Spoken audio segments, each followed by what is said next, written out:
this is Evalaroza, third-year college student in Bachelor of Physical Education. And for today's video, I am going to talk about the K-12 curriculum, which is the learner-centered curriculum design. So, learner-centered curriculum design takes each individual's needs, interests, and goals into consideration.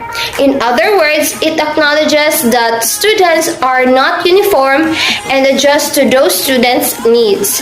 Learner-centered design or curriculum design is meant to empower learners and allow them to shape their education through choices. Instructional plans in a learner-centered design or curriculum are differentiated, giving students the opportunity to choose assignments, learning experience, or activities. This can motivate students and help them stay engaged in the material that they are learning. So the drawback to this form of curriculum design is that it is labor-intensive. Developing differentiated instruction put pressures on the teacher to create instruction and/or find materials that are conducive to each student's learning needs. Teachers may not have time or may lack of experience or skills to create such a plan. Learner-centered curriculum design also requires that teacher balance students' wants and interests with students' needs and required outcomes, which is not an easy balance to obtain. So, learning-centered curriculum design. So, among progressive educational psychologists, the learner is the center of the educative process. This emphasis is very strong in the elementary level. However, more concern has been placed on the secondary and even the tertiary levels. Although in the high school, the subject content has become the focus, and in the college level, the discipline is the center. Both levels still recognize the importance of the learner in the curriculum.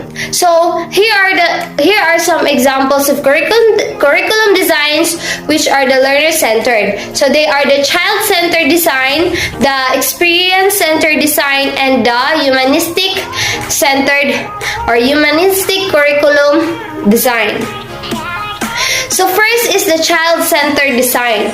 This design is often attributed to the influence of John Dewey, Rossi, Pestalozzi, and Froebel. This curriculum design is anchored on the needs and interests of the children.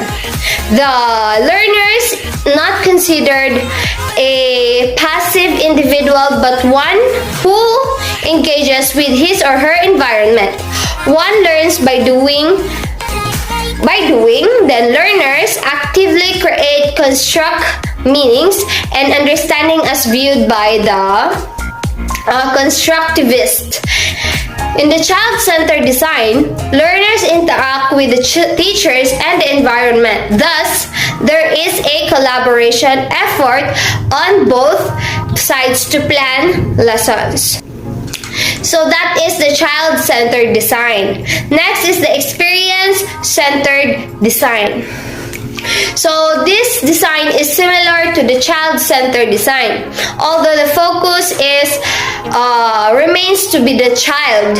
Experience-centered design believes that the interests and needs of learners cannot be pre-planned. Instead, experiences of the learners become the starting point of the curriculum. Thus, the school environment is left open and free, and learners are made to choose from various activities that the teacher provides. The learners are empowered to shape their own learning from the different opportunities given by the teacher. In a school where experience-centered curriculum design is provided, different learning centers are found. So time is flexible and children are free to make options. Activities around or revolve around different emphases such as touching, feeling, imagining, constructing, relating, and others. The emergence of multiple intelligence theory blends well with a experience-centered curriculum design. So that is the experience-centered curriculum design. So it was focused to remains to the child. It means the experience or the child's opportunity gets the opportunity. They have their own decision, like to do that activity because they have that experience, they have that skills, they have that knowledge. So that is the experience-centered curriculum design. And the last is the humanistic design. The key influence in this design or curriculum design is Abraham Maslow and Carl Rogers. Maslow theories of self-actualization explains that the person who achieved this level is accepting of self, others, and nature. Is simple, spontaneous, and natural. Is open to different experiences, possesses empathy and sympathy towards the less fortunate among the many others. So the person can achieve this state of self-actualization later in life but has no start the process while still in school. Carl Rogers, on the other hand, believed that the person can enhance self-directed or directed learning by improving understanding the basic attitude to guide the behavior.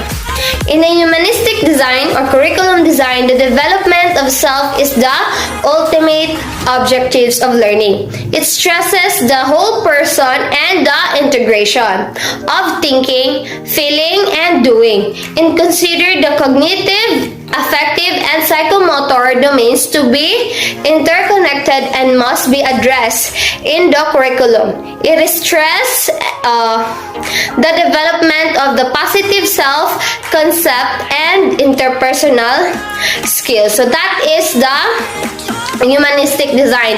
It was basically the student how to achieve his level of accepting the self and others than the natures. It is when we experience or how to start process in school. So this is where or when we improve ourselves or when we improve and develop our skills and knowledge. So this is the humanistic design.